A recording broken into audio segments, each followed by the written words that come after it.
తెలుగు రాష్ట్రాలకు దశాబ్దాలుగా సేవలు అందిస్తున్న శ్రీశైలం జలాశయానికి ప్రమాద ఘంటికలు మోగుతున్నాయా? 2009 వరదల సమయంలో శ్రీశైలం డ్యాంకు భారీ నష్టం కలిగింది.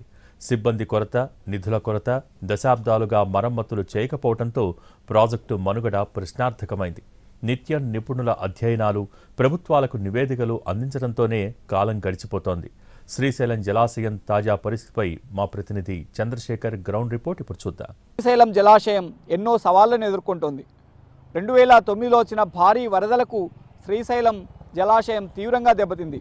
ప్లంజిపుల్లో భారీ గొయ్యి ఏర్పడి జలాశయం ప్రధాన కట్టకే ప్రమాదం తలెత్తింది. అప్పటి నుంచి అనేక మంది నిపుణులు అధ్యయనాలు చేస్తున్నారు తప్ప ఇప్పటి వరకు ఎలాంటి మరమ్మతులు చేయలేదు.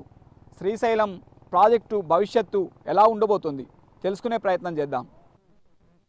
శ్రీశైలం ప్రాజెక్టుకు 1963లో శంకుస్థాపన చేయగా 1983లో ప్రాజెక్టు పూర్తయి జాతికి అంకితం చేశారు. అప్పటి నుంచి తెలుగు రాష్ట్రాలకు కీలకంగా మారింది. 25 లక్షల ఎకరాలకు సాగునీరు, కోట్లాది మందికి తాగునీరు, విద్యుత్ అందించే బహుళార్థక సాధక ప్రాజెక్టుగా మారింది. అంతెందుకు, సీమ ఇరిగేషన్ ప్రాజెక్టులకు జీవనాడి కూడా ఇదే. పూర్తిస్థాయి నీటి మట్టం 885 అడుగులు కాగా నీటి నిల్వ సామర్థ్యం 215 టీఎంసీలు. అయితే ఈ ప్రాజెక్ట్ 2009 వరదలకు దెబ్బతింది. 25 లక్షల క్యూసెక్కుల నీళ్లు వచ్చినా తట్టుకుని నిలబడింది. శ్రీశైలం జలాశయం పరిస్థితిపై అనేక సార్లు నిపుణుల అధ్యయనం నివేదికలు ఇస్తున్న ప్రాజెక్టు మరమ్మతులకు నోచుకోలేదు. జలాశయం ఆంధ్రప్రదేశ్, తెలంగాణకు సుదీర్ఘకాలంగా సేవలు అందిస్తోంది. ఉమ్మడి ఆంధ్రప్రదేశ్కు 32 సంవత్సరాల పాటు సేవలు అందించింది. ఆంధ్రప్రదేశ్ విడిపోయిన తర్వాత ఏపీ, తెలంగాణకు 10 సంవత్సరాలుగా సేవలు అందిస్తోంది. 1963లో అప్పటి ప్రధానమంత్రి జవహర్ లాల్ నెహ్రూ శ్రీశైలం ప్రాజెక్టుకు శంకుస్థాపన చేశారు. 1987లో ఈ జలాశయం నిర్మాణం పూర్తి చేసుకొని జాతికి అంకితం చేశారు. 2 తెలుగు రాష్ట్రాలకు శ్రీశైలం జలాశయం చాలా కీలకంగా మారింది. సుమారు 25 లక్షల ఎకరాలకు సాగునీరు, కోట్లాది మందికి తాగునీరు అందిస్తోంది. విద్యుత్ కూడా 2 తెలుగు రాష్ట్రాలకు అందిస్తోంది. ఇది బహుళార్థ సాధక ప్రాజెక్టుగా చెప్పుకోవచ్చు. ప్రధానంగా చెప్పాలంటే శ్రీశైలం జలాశయం రాయలసీమలోని ఇరిగేషన్ ప్రాజెక్టులన్నిటికీ జీవనాడిగా చెప్పుకోవచ్చు. SRBC, Telugu Ganga, KC canal, Galeru Nagari, Handri-Neeva ప్రాజెక్టులకు శ్రీశైలం జలాశయమే కీలకంగా మారింది. ప్రకాశం జిల్లాలోని పూల సుబ్బయ్య ప్రాజెక్టు కూడా ఇక్కడి నుంచే సాగునీరు అందుతోంది. హంద్రీనివా ప్రాజెక్టుకు అనంతపురం, కర్నూలు, కడప, చిత్తూరు జిల్లాలకు సాగునీరు అందిస్తోంది. శ్రీశైలం ప్రాజెక్టు బ్యాక్ వాటర్ తీసుకొని అక్కడి నుంచి 4 జిల్లాలకు సాగునీరు అందిస్తున్నారు. ఇంత కీలకంగా ఉన్న ప్రాజెక్టుకు గత కొన్నేళ్లుగా వరద నీరు సక్రమంగా రాకపోవడం, దీంతో ఆయకట్టు దెబ్బతినడం అనేది సర్వసాధారణంగా మారింది. ఒక్కోసారి శృతిమించి అధిక వర్షాలతో, భారీ వరదలతో శ్రీశైలం ప్రాజెక్టుకు నష్టం కూడా కలిగింది. 2009 సంవత్సరంలో వచ్చిన భారీ వరదలకు శ్రీశైలం జలాశయానికి భారీ నష్టమే కలిగిందని చెప్పవచ్చు. దాదాపు 2000 టీఎంసీల నీరు శ్రీశైలం జలాశయానికి చేరింది. ఈ ఏడాది కూడా 2009లో వచ్చిన వరదల్లో వచ్చిన నీటి కంటే కూడా ఈ ఏడాదే వరద ప్రవాహం ఎక్కువగా ఉంది. ఈ ఏడాది మే నెల నుంచే తుంగభద్ర, కృష్ణా నదులకు వరద ప్రవాహం మొదలైన నేపథ్యంలో శ్రీశైలం జలాశయం చాలా వేగంగా నిండి దిగువకు నీటిని విడుదల చేయాల్సి వచ్చింది. ఈ 2009లో 2000 టీఎంసీలు వరద నీరు శ్రీశైలం జలాశయానికి చేరుకుంటే ఈ ఏడాది అంతకు మించిన వరద నీరు శ్రీశైలం జలాశయానికి చేరింది. రాయలసీమలో ఉన్న ప్రాజెక్టులన్నీ కూడా శ్రీశైలం జలాశయంపైనే ఆధారపడ్డాయి. పోతిరెడ్డిపాడు హెడ్ రెగ్యులేటర్ ద్వారా Galeru Nagari, KC canal, SRBC ప్రాజెక్టులకు సాగునీరు అందిస్తున్నారు. మరోవైపు తమిళనాడులో ప్రజల కోసం తాగునీటిని అందించేందుకు పోతిరెడ్డిపాడు నుంచే తెలుగు గంగ ప్రాజెక్టు ద్వారా తెలంగాణకు తాగునీటిని అందిస్తున్నారు. ఇంత కీలకమైన ప్రాజెక్టు అనేక సవాళ్లను ఎదుర్కొంటోంది. ప్రస్తుతం ప్రమాదంలో కూడా పడింది.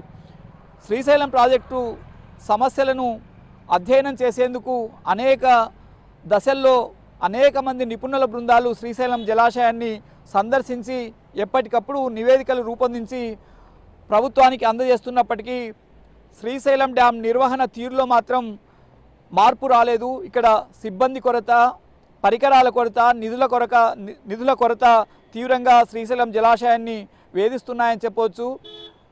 శ్రీశైలం ప్రాజెక్టు ఒక రాష్ట్రానికి మాత్రమే కాదు, 2 తెలుగు రాష్ట్రాలకు కూడా కీలకంగా మారింది. విద్యుత్ ఉత్పత్తిలో కూడా చాలా కీలకంగా ఉంది. 900 మెగావాట్ల విద్యుత్ ఉత్పత్తి సామర్థ్యంతో ఎడమగట్టు జల విద్యుత్ కేంద్రం తెలంగాణ రాష్ట్రానికి విద్యుత్ వెలుగులు అందిస్తుంటే 770 మెగావాట్ల విద్యుత్ ఉత్పత్తి సామర్థ్యంతో కుడిగట్టు జల విద్యుత్ కేంద్రం ఆంధ్రప్రదేశ్కు విద్యుత్ను అందిస్తోంది.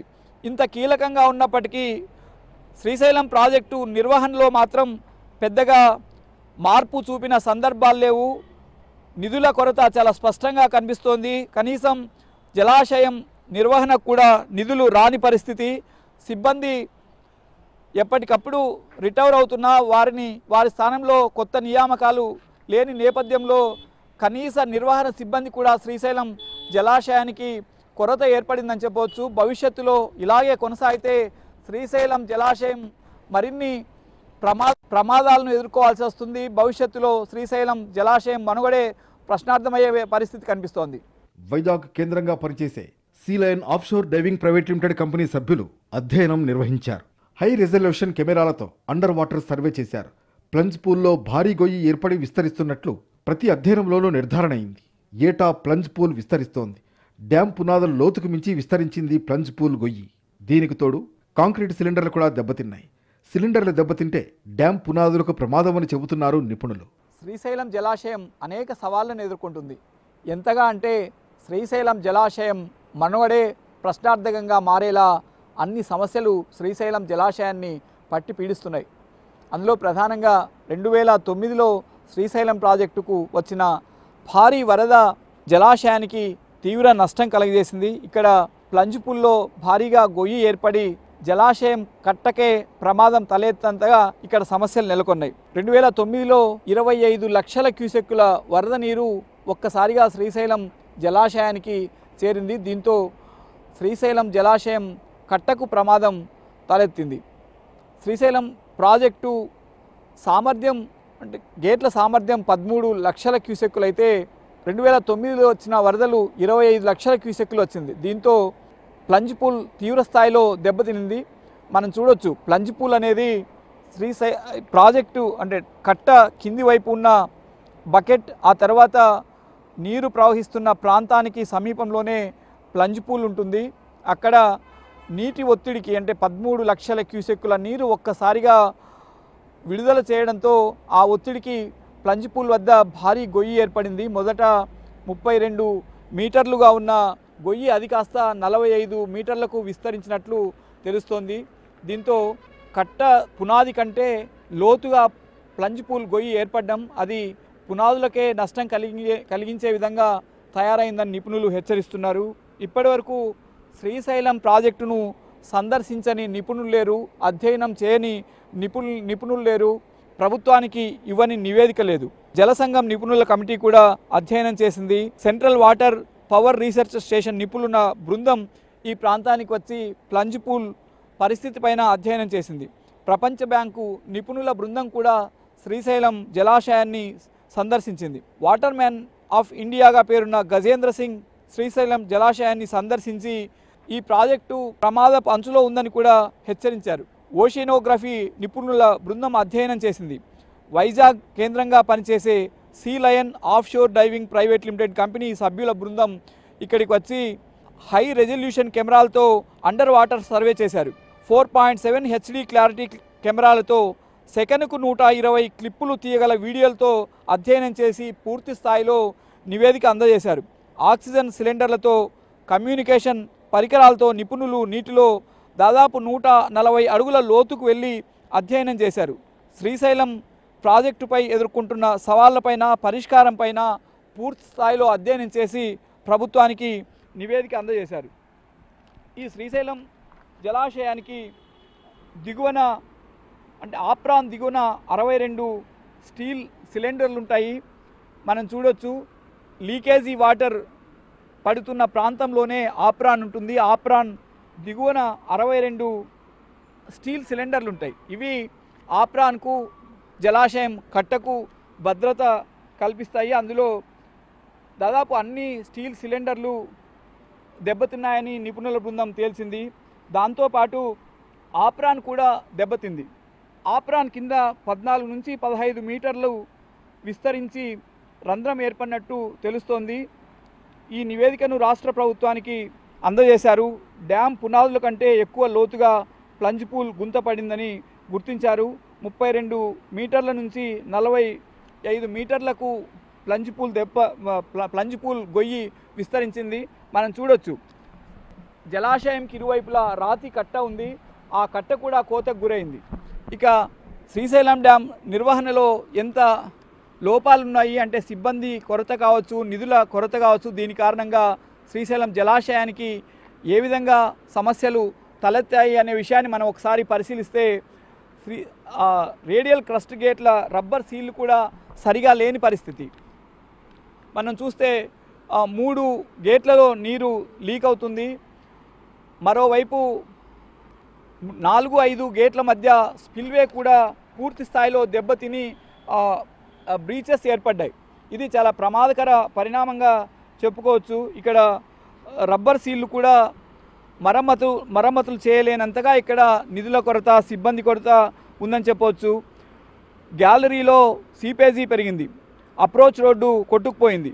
4-5 గేట్ల మధ్య స్పిల్వే నెర్రెలు ఇచ్చి నిర్వహణ ఎలా ఉంది, దీని డ్యామ్ ఎంత ప్రమాదంలో ఉంది అని చెప్పడానికి ఉదాహరణగా మనం చెప్పుకోవచ్చు.